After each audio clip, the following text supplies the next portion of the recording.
हाय दोस्तों, कैसे हो आप सब। दोस्तों, काफ़ी समय से हमारी एक मुलाकात इन घने जंगलों में आपके सामने हो रही है नई ब्लॉग के साथ। हमारे ब्लॉग कुछ ख़ास ही तौर से आपके सामने आते हैं, कुछ ख़ास परिचय हमारे ब्लॉग आपको करवाते हैं। शायद कि मुझे लगता है कि शायद कुछ ही जानकारी आपको, कुछ महत्वपूर्ण जानकारी के लिए मैं यहाँ पे ब्लॉग बनाता हूँ जो कि आप तक पहुँच पाए। तो दोस्तों, अब कुछ ही समय पश्चात मेरे एक नया यूट्यूब चैनल अब स्टार्ट होने वाला है, जो कि एक आपको पहाड़ की समस्त जितनी भी जड़ी बूटियाँ होती है, उन जड़ी बूटियों के बारे में आपको हम यहाँ पे बताएंगे। और आपको आपकी बीमारियों के जो भी, जैसे भी कोई बीमारी होती है अक्सर, तो उनकी जो सॉल्यूशन है उसका निकल सकता है।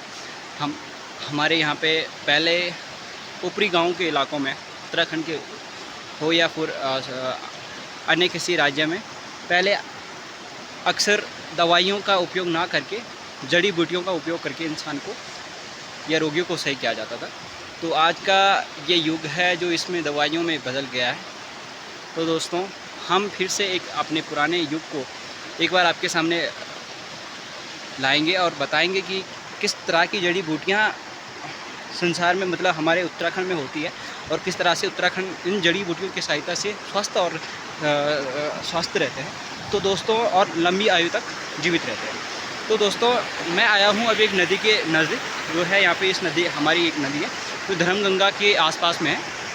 इसको मैं आगे का व्यू आपको, तो दोस्तों ये सुंदर दृश्य आपको दिखाया जा रहा है। ये यहाँ पे हमारे गांव के चौमास के टाइम के यहाँ पे घराट है, जो ये घराट उपयोग किए जाते हैं इस समय। और ये बहुत ज़्यादा सुंदर जगह है यहाँ पे, और यहाँ पे लोग अक्सर रुकते भी हैं इस घराट में। और मैं आपको अंदर से भी यहाँ पे बताऊंगा कि ये घाट अंदर से कैसे है और नीचे से मतलब किस तरह से ये चलते हैं, इसकी पूरी प्रक्रिया भी आपको बताऊंगा। यदि शायद उत्तराखंड वाले यदि हमारे ब्लॉग को देख रहे हैं तो वो इस चीज़ से भली भांति परिचित है, परंतु यदि कोई बाहर के व्यक्ति इस वीडियो को देख रहे हैं तो वो सही से इन चीज़ों के लिए से परिचित ना हो। तो दोस्तों, ये देखिए यहाँ का सुंदर दृश्य, काफ़ी सुंदर और बहुत ही ज़्यादा अलोकनीय है। तो दोस्तों, यहाँ पे और एक भी बहुत बड़ी बात है। ये यहाँ पे हमारी माता धर्मगंगा, एक गंगा मैया है, जो कि यहाँ से बहकर बाल गंगा के साथ बूढ़ा केदारनाथ धाम में इनका संगम होता है। तो ये नदी काफ़ी अभी तो ये शांत स्वभाव में है, पर इनका बहुत विराट रूप बहुत ही भयंकर टाइप से होता है। जब बरसात का समय आता है तो ये बहुत ज़्यादा अपना विराट रूप ले लेती है, बहुत ही ज़्यादा बड़े बड़े पेड़ों को बहा के अपने साथ चले जाती है। तो दोस्तों, ये सुंदर दृश्य आपको देखने के लिए मिल जाएगा। तो दोस्तों, यहाँ से एक दूसरी भी प्रक्रिया है। यहाँ से हमारा एक रास्ता हमारे मासर ताल देवता के लिए जाता है, जो मासर ताल देवता है, जो मैंने आपको एक अपने ब्लॉग में आपको बताया था। तो यहाँ से उनका रास्ता ये नदी पार करके यहाँ से वो ये झाड़ियों से निकल के एक बहुत ही नज़दीक रास्ता है मासर ताल में। भी मासर ताल से ही आ रहा था तो रास्ते में। तो दोस्तों, ये सुंदर दृश्य आपको देखने के लिए मिल रहा है यहाँ पे। और यहाँ पे चिड़िया चगती हुई, और इस समय बसंत का आगमन बहुत पहले हो गया है, 1-2 महीने पहले। तो इस समय सारी घासें हरी हो गई है। अब आज बैसाख का महीना कुछ समाप्त होने वाला है, बस आपके जेठ महीना लगने वाला है, अर्थात कि आपके मई का 10-15 तारीख से आपका जेठ का महीना शुरू हो जाएगा। तो दोस्तों, आपको मैंने भली भांति का प्राकृतिक दृश्य दिखा दिया है। तो हम आगे करते हैं, जिसके लिए मैं ये ब्लॉग बना रहा हूँ। वो चीज़ें मैं आपको बताता हूँ क्या होता है और किस तरह से वो जड़ी बूटियों को हम यूज़ करते हैं। तो दोस्तों, मैं आपको बहुत ही खूबसूरत जड़ी बूटियों के बारे में, मैं आपको ढेर सारी जड़ी बूटियों के बारे में बताऊंगा, जो जड़ी बूटियां यहाँ पे है, उपलब्ध है, और जिसको हम बताते हैं। तो दोस्तों, क्या होता है कि अक्सर इन जड़ी बूटियों का यूज़ एक मांत्रिक रूप से होता है, मतलब मंत्रों का यूज करके ये जड़ी बूटियाँ यूज में आती है। ये जड़ी बूटियाँ, कुछ जड़ी बूटियाँ इस तरह से होती है, जैसे संजीवनी बूटी थी तो हर किसी को पता नहीं था, तो ऐसे ये जड़ी बूटियाँ झाड़ियाँ में तो रहती है, पर हर किसी को इस चीज़ के बारे में नॉलेज नहीं होता है। तो ये जिसको इस चीज़ के बारे में पता होता है, वो दूसरे को भी इस चीज़ के बारे में नहीं बताता है अक्सर। मैं तो इस ब्लॉग के माध्यम से सबको ये बताना चाहता हूँ कि शायद से कभी कुछ परेशानी बहुत ज़्यादा आ जाती है, आपके पास दवाइयाँ नहीं रहती, आप कभी जंगलों में फंस जाते हैं और आपके हाथ या पैर या कुछ भी अचानक से ऐसा करें ना हो मतलब, परंतु कभी हो जाता है, किसी के साथ ये घटना घट जाती है, तो वह इस घटना के दौरान इस चीज़ का उपयोग कर सकता है। और ये दवाइयाँ बहुत ही ज़्यादा शुद्ध हैं और बहुत ज़्यादा ही प्राकृतिक रूप से शुद्ध है, और ये बहुत ज़्यादा ही उपयोगी है और बहुत जल्दी इसका काम शुरू हो जाता है। तो अब मैं आपको बता रहा हूँ, और थोड़ा उसके बाद लास्ट में मैं आपको घराट के बारे में भी बता दूँगा। यहाँ पे घराट है तो इसलिए ब्लॉग में ला रहा हूँ, तो ब्लॉग में आपको बता भी जा रहा हूँ, ये अपने पीछे घराट है। तो दोस्तों शक्ल बोली वाली हो गई है, मतलब ख़राब हो गई है काफ़ी, क्योंकि जंगल से चल के आ रहे हैं तो थकान लग जाती है बहुत ज़्यादा। तो फिर से हम सुंदर धर्मगंगा नदी के दर्शन देखते हुए हम आगे बात को करते हैं। तो मैं आपको बताता हूँ, देखो आपने अक्सर देखा होगा, अक्सर जगहें पे ये पौधा आपको मिलने के लिए मिल जाता है, देखने के लिए मिल जाता है। ये पौधा इतना सुंदर और इन जगहों पे होता है, ये अक्सर इन जगहों पे ही, नदियों की ही जगह में मिलता है, ये झाड़ियों में, जंगलों में नहीं मिल पाता है। और ये पौधा इतना उपयोगी है, मैं बता नहीं सकता। जो हमारी जड़ी बूटियाँ हैं, ये आपके जब कभी आपका शरीर का कोई अंग जल जाता है, तो उस दौरान ये आपके मलहम पे लगाने के लिए, आपकी चोट में लगाने के लिए उपयोग किया जाता है। तो दोस्तों ये मैं आपको एक बताता हूँ, एक निकाल के बता देता हूँ। ये पौधा, इसकी जड़ इसकी ज़्यादा दूर तक नहीं रहती है, नज़दीकी इसकी जड़ रहती है, ज़्यादा दूर नहीं है, पर इसका जड़ का उपयोग नहीं किया जाता दोस्तों। इसका जड़ का उपयोग नहीं किया जाता है, इसके सिर्फ इसके इसके ऊपरी भाग का उपयोग किया जाता है। ये इस तरह से ये पौधा होता है, ये घास टाइप से आती है, पर ये घास नहीं है। इसको आप ध्यान से देखोगे तो घास नहीं है, आप देख सकते हैं इसको, ये देखिए, ये है नहीं वैसे घास है, मतलब घास की जैसे लगती है, पर घास नहीं है मतलब।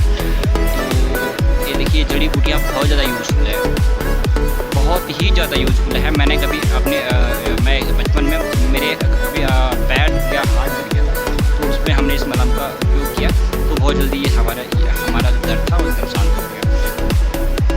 तो आपने देख लिया होगा दोस्तों, ये यहाँ पे काफ़ी मात्रा में है, देखिए आप देख सकते हैं, ये इस तरह से है, मतलब इस तरह से इसका होना है आपको, ये उम्मीद है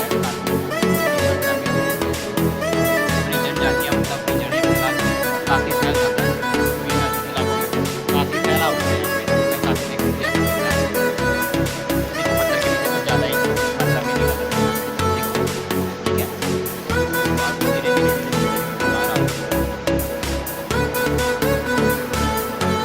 तो दोस्तों ये आपने देखा है यहाँ पे कितना सुंदर और कितना ताकतवर जो ये वृक्ष होता है, मतलब एक ये पौधा जो होता है, ये इन जगहों पे मिलता है। तो मैं इसको धुल देता हूँ, धुल देने के बाद थोड़ा सा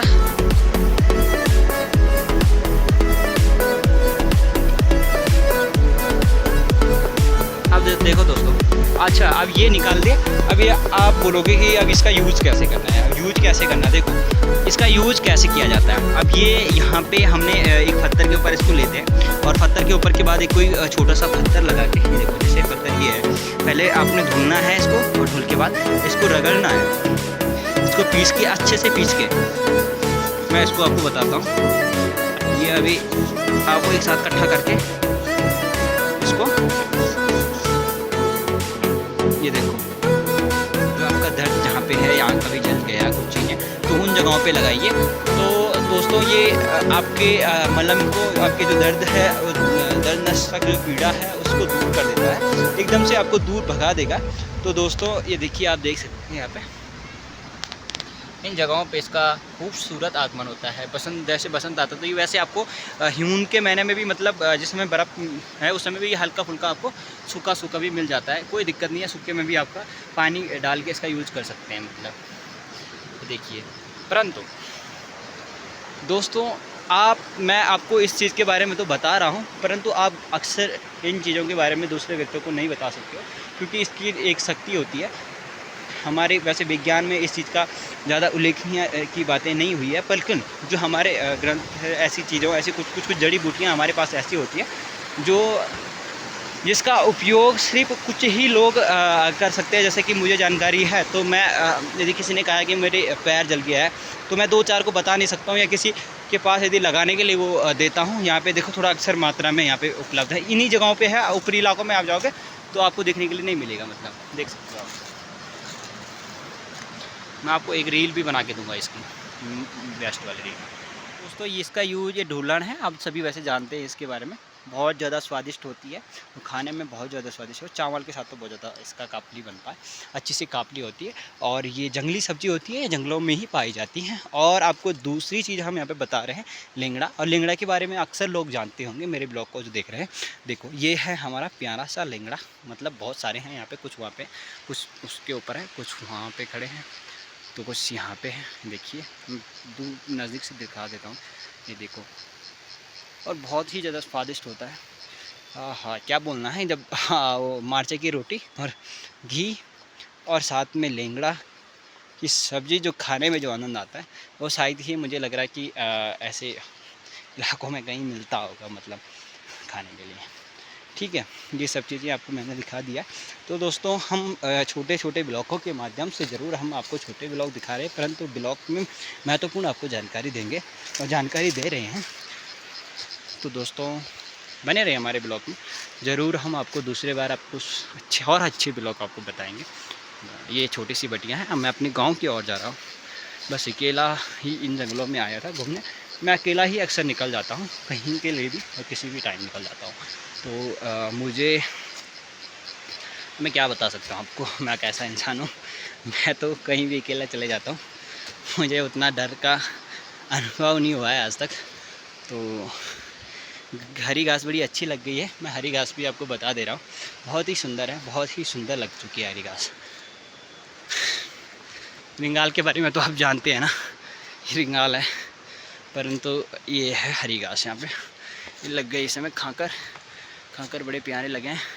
इसको हम हमारी भैंस गाय बड़ी चाव से खाते हैं और अच्छा सा दूध भी देते हैं फिर साथ में, देखो। ठीक है, तो okay bro, okay guys, blog को एंड करते हैं। Bye bye, see you.